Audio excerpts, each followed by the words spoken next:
Rashad, nice to meet you. Thank you too. Well, tell me a little bit, if you would, about what's going on in your life. I understand you're having difficulty in terms of a speech impediment or stuttering. I just know in my life I rejected it. I was ashamed of it. I drew back and was extremely introverted, but accepted. You've gone through several stages that are perfect stages. You've gone through ashamed, you've gone through rejection, and you've gone through acceptance. You've accepted this experience. Now that you've accepted it, you're going to eliminate it. Yeah, sign me up for that right now. Okay, now I want you to notice what you just said. Do that exactly like you said. Yeah, sign me up for that right now. Say that again. Yes, sign me up for that right now. Now, you just spoke perfectly. Now, there were other parts of your speech that were perfect as well, but you just demonstrated what I'm going to show you. It's hard as human beings to figure out what makes people do what they do, but because I spent 30 years in 100 countries with more than 3.5 million people, at this point I could be an idiot and I'd have to see there's patterns that make people crazy, that make people happy, that make them fulfilled, that make them stutter. Once you know what the pattern is, it's so easy to change. Almost every unconscious pattern happened a long time ago when we make a decision about something. We model something. We model a behavior or we reject a behavior.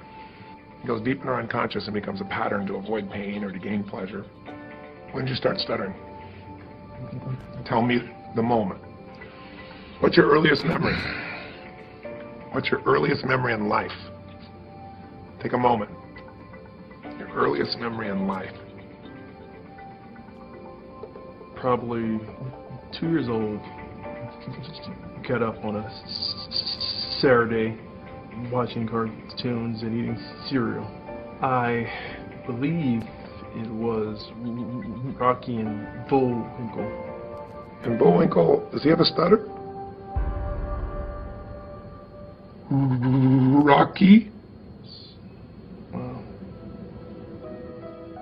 And that's your earliest memory. And when Bullwinkle got himself in trouble, how did he get out of trouble when somebody was going to like torture him or do something bad to him? He would scream out, "Rocky," right? And he always stuttered when he said it. So I want you to do this. All patterns like that happen because you've forgotten something that happened right before that moment. And now you're locked in by the pattern. There's a decision you made or something you experienced or life was very different right before that moment. Go back to right before that moment and I want you to recapture what you forgot.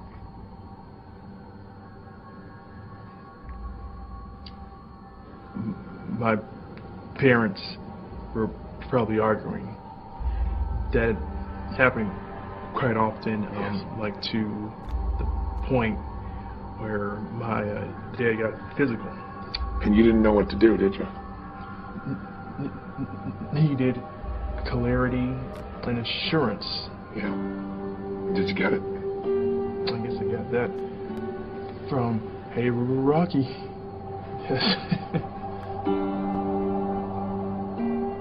Because the one thing Rocky always responded to was, "Okay, help." But not just to cry for help. A stuttering cry for help. Even a child who can't consciously understand it, who feels helpless, will find a way to intervene and stop pain going between those he loves. And one of the ways to do that is create a new problem. So you found a way to protect your mother, stop your father from beating her, and it worked. That was perfect for a 2-year-old. Not good for a 30-year-old Rashad. Right. So now what? Do we stay 2? No, we don't say so. We don't say so. You're a man, you're 30 years old, you've lived life, you've been through all kinds of stuff. There's a warrior in you, Rashad. Feel him and where he is. Breathe him in. The warrior is the one who can face anything and storm through it. The warrior, once he sets his mind to it, he will do whatever battle is necessary for his wife, for his family, for himself. Make the sound of the warrior. The first sound that comes to you, make the sound. Make the sound of the warrior. The warrior does not stutter. Ever. Own the warrior. Tell me what the warrior says now. The warrior says, I am free. The warrior says. The warrior says, I am brilliant. That's right. The warrior says. The warrior says that I am electric. The warrior says. I am awesome. Ask the warrior, do you need to stutter anymore? No.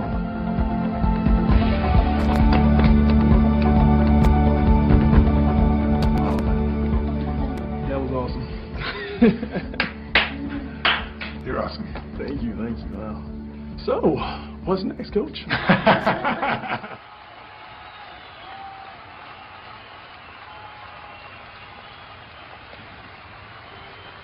Give him a hand, Rashad, ladies and gentlemen. Rashad. Give it up for Rashad. Whoa.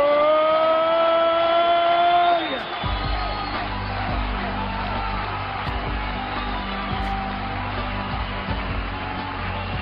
Whoa.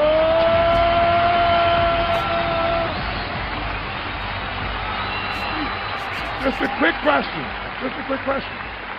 Would you just share, Rashad, what was going on before and what's changed for you? Tony, it's just been locked up inside of me forever. I've had a speech impediment. I've stuttered my entire life. Guys, 30 years of stuttering, stammering, but that was the condition that I chose. I chose to stay there. I chose to identify as a stutterer. That's why I was afraid of greatness. I was afraid of my light shining, but no more. Because today, I am the voice. Today, I am the warrior. Today, lives will be changed. Today, I saw this moment as a child. I knew that I would be on stage talking to countless of thousands of people. Thank you for the pain. Thank you for the obstacles, because that brought me here today to talk to you, to give you my story, to give you me. Now you got me, now get you, and do it.